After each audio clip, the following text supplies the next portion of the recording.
बना रहे हैं, अपने लागू कर रहे हैं।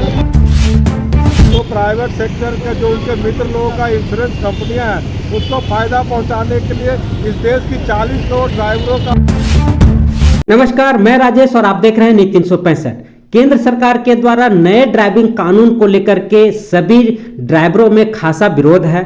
अपना गुस्सा रोड पर उतरकर रास्ते और ऑटो, ट्रक आदि अन्य वाहनों को रोककर केंद्र सरकार की इस नए नियम को ड्राइवरों के लिए काला कानून बताते हुए रोड पर हंगामे किए। आपको हम बताते चले कि सरकार की नए कानून के तहत यदि किसी ड्राइवर के हाथों दुर्घटना होती है तो उसे हॉस्पिटल में पहुंचाना होगा। ना पहुंचाने की स्थिति में उस पर एफआईआर होगा और 5 लाख का जुर्माना तथा 10 वर्ष की सजा हो सकती है। सरकार का कहना है कि इस नए कानून से दुर्घटना कम होगी और ड्राइवर अपने दायित्व के साथ वाहन चलाएंगे। वहीं सभी प्रकार के ड्राइवरों में इस तरह का कानून को लेकर के खासा विरोध है और काला कानून कहते हुए इसको पूर्ण रूपेण से रद्द करने की मांग किया है। क्या बोल रहे हैं, इस कानून को विरोध करते हुए क्या कहा, देखें पूरा रिपोर्ट। इसी तरह ताजा तरीन खबरों के लिए हमारे साथ जुड़े रहें नीति 365 राजेश के साथ। ये इनको वापस लेनी होगी। तो पुराना कानून बनी हुई थी, उस कानून के दायरे में ही चलें तो उसके लिए बहुत अच्छा होगा। और नहीं तो हम लोग केंद्र सरकार के विरोध में काला गिरा अभी टांगे हैं, जो कि आप देख रहे हैं, और इसका आंदोलन जारी रहेगी। क्योंकि हम लोग का कोई सिस्टम नहीं बनाया है।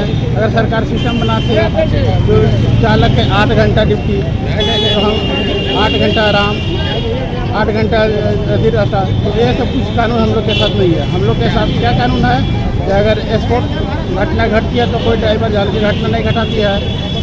घटना एक नकली चीज़ है जो कि खराब हो जाती है, तभी घटना घटती है। नशा कोई दूसरा करके आएगा, गाड़ी के नीचे डूब जाएगा, कहेगा ड्राइवर को मारेगा। ड्राइवर को जान के कोई नहीं करती। और ये जो काला कानून लाए हैं उनको केंद्र सरकार वापस लें, उनके खिलाफ में आंदोलन जारी रहेगा। कानून क्या है? काला कानून बोले, काला कानून के बारे में पर बता दीजिए। काला कानून जो भी कानून बना रहे हैं वो पारित अपने आप कर रहे हैं, वो पार्लियामेंट में बैठ के इसका सिस्टम नहीं कर रहे हैं। अपने कानून बना रहे हैं, अपने लागू कर रहे हैं, जो कि सरासर विरुद्ध है। नया कानून क्या है?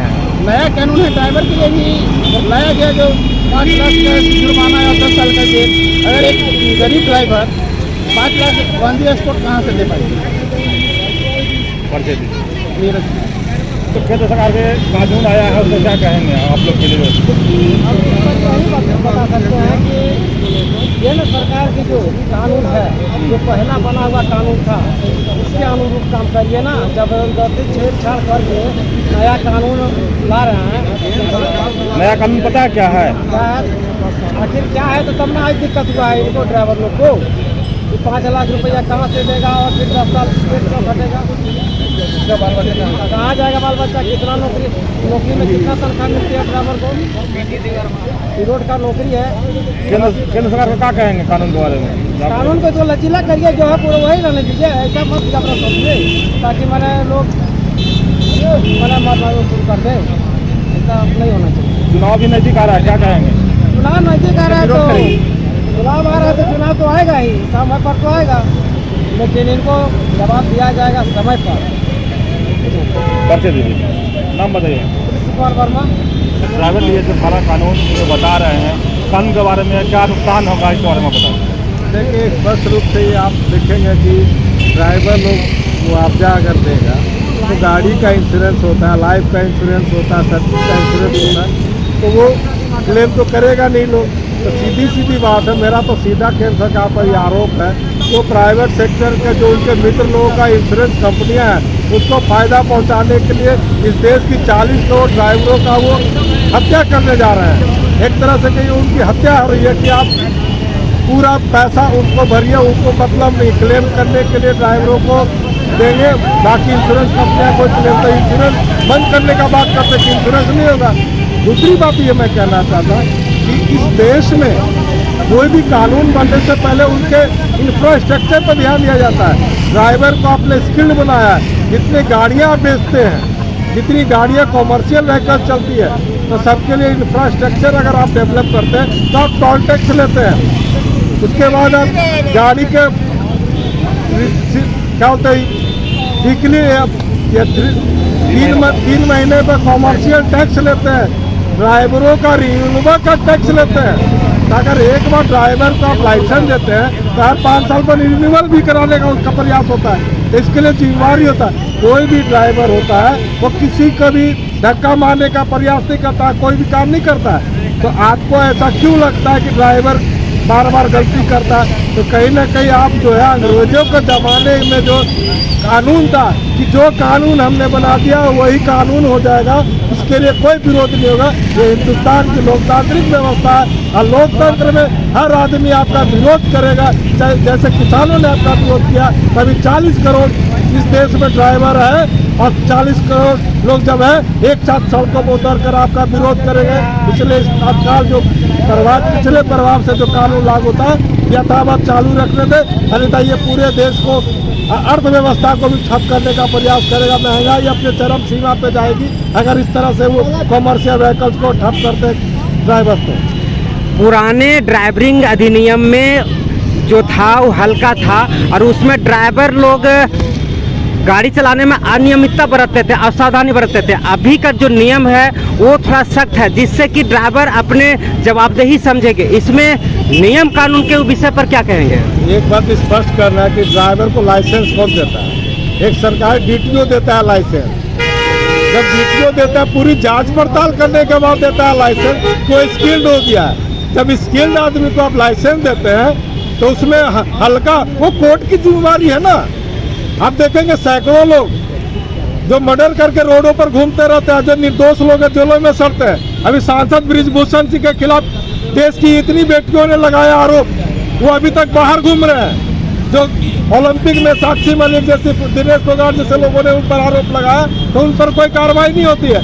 तो आप निर्दोष लोगों जो ड्राइवर क्लासी गरीब तबके के लोग हैं उनको आप फंसाने के लिए लगातार कोई न कोई कानून ला रहे हैं और कहीं न कहीं अपने पूंजीपति दोस्तों को फायदा पहुंचाने के लिए कानून आप लाए हैं, ताकि रोड पर जब ये चलेंगे तो इंश्योरेंस कंपनियों पर इनका क्लेम नहीं बनेगा। आप रोड टैक्स लेते हैं, गाड़ी में हर 3 महीने का कॉमर्शियल टैक्स लेते हैं। ये निर्भर करता था कानून हल्का है कि भारी है, ये कोर्ट डिसाइड करता था। कोर्ट में इनका फैसला होता है। कोर्ट इनको अगर अभी भी कोर्ट अगर इनको बेल देगी, क्या आप उस कानून को बदल देंगे? हिंदुस्तान की जुडिशरी और सभी सिस्टम का बेलाप से कोई कानून बनता है और पूरे लोगों का उसमें प्रतिबद्धता होते हैं। इस देश में 40 करोड़ आप प्राइवेट गाड़ी भी अगर चलाते हैं, आपके पास लाइसेंस नहीं है, क्या प्रावधान है कि गाड़ी पे उसको गाड़ी को सीज कर लेंगे? वो आप कॉमर्शियल गाड़ी का तो छोड़िए, जो प्राइवेट सेक्टर में हर घर में एक गाड़ी है तो हर उस घर का हर बच्चा गाड़ी चलाना जानता है, तो सबके पास तो लाइसेंस नहीं रहता है। तब ये बताइए कि कॉमर्शियल गाड़ी है जो भी गाड़ियाँ निकालते हैं तो लाइसेंस के साथ प्रावधान दीजिए ना कि जिसके पास लाइसेंस होता है वही गाड़ी खरीद सकता है। ये बड़ी बात है। सवाल ये है कि केंद्र सरकार को इस पर गहन मंथन करना चाहिए, ड्राइवरों की समस्याओं पर ध्यान देना चाहिए। ये 12-12, 13-13 घंटे लगातार काम करते हैं। इंफ्रास्ट्रक्चर डेवलपमेंट कीजिए ना। आप कहते हैं कि ये लोग लापरवाही पूर्वक गाड़ी चलाते हैं। जो आदमी 18-18 घंटे रोड पर गाड़ी चलाएगा उनसे आप क्या करते हैं? आप हर गाड़ियों में, हर देशों में 2 ड्राइवर रखने की व्यवस्था होती है। 2 ड्राइवर हर कॉमर्शियल व्हीकल में एसेंशियल होता है। तो आप उसको प्रावधान को कीजिए ना कि 2 ड्राइवर एसेंशियल और गाड़ी में इनका जो मिनिमम पेमेंट होना चाहिए 28,000 रुपया होना चाहिए। ये सब तय कीजिए ना पहले, उसके बाद आप जो भी सजा मुकर्रर करना वो कीजिए ना। आप देखिए 10 साल की सजा, 50,000 जुर्माना, 5 लाख रुपया ऑन द स्पॉट। ये किस ड्राइवर के पास, अगर इनके पास 5 लाख रुपया ऑन द स्पॉट रहता तो ये आपके यहाँ 5,000 की नौकरी करने जाएगा? सरकार का नियम तो 5 लाख रखने का भी नहीं है कैश। हाँ, ये तो सवाल है कि सरकार अपना जो कानून बनाता है उसमें भी उनका है कि 5 लाख रुपया कहाँ से आए। ऑन द स्पॉट अगर ही देंगे तो इनको भी जेल में डाल दिया जाएगा। ईडी इनको भी जांच के दायरे में कि ऑन द स्पॉट 5 लाख रुपया कहाँ से आए तुम्हारे पास। ये सवाल होता है। वो अपने कानून को भी बनाते तो उसको भी ढंग से स्टडी नहीं करते। ये मोदी सरकार को देखना चाहिए। यही है ना कि जब हम लोग पर कानून बन रहा है तो पब्लिक पर भी कानून बने। कोई भी सरेआम ड्राइवर को पकड़ कर मारने लगता है, क्यों मारने लगता है, उस पर भी कानून बनाइए। तो केंद्र सरकार का कानून बना है, वो जानते हैं क्या कानून बना है? टेम्पो तो रोक रहे हैं। उसका कानून हम जान रहे हैं क्या बना है। कानून केंद्र सरकार का बना है कि जो ड्राइवर एक्सीडेंट करता है और गाड़ी छोड़कर ड्राइवर भागता है उसको हॉस्पिटल नहीं पहुंचाता है तो उसको पर 10 साल का जुर्माना है 10 साल सजा है और 10 लाख का जुर्माना है। अगर उस पीरियड में ड्राइवर अगर ले जाता है पब्लिक मूवमेंट में पकड़ कर उसको पीट कर मार देती है तो उस पर सरकार कितना जुर्माना लगाता है। इस चीज़ का हम लोग को मांग। मोबाइल में रखें। तो नाम बताइए अपना।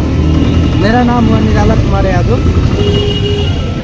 बोलिए पूछे यहाँ पर जो है राजभवन के पास टेम्पो को रोका जा रहा है ड्राइवर लोग की तरफ से, लेकिन ड्राइवर लोग कहना है कि मेरे लिए कानून बना है केंद्र सरकार की तरफ से कि 5 साल सजा, अभी 10 साल का सजा और 5 लाख का जुर्माना। हाँ, इस पर क्या कहेंगे आप?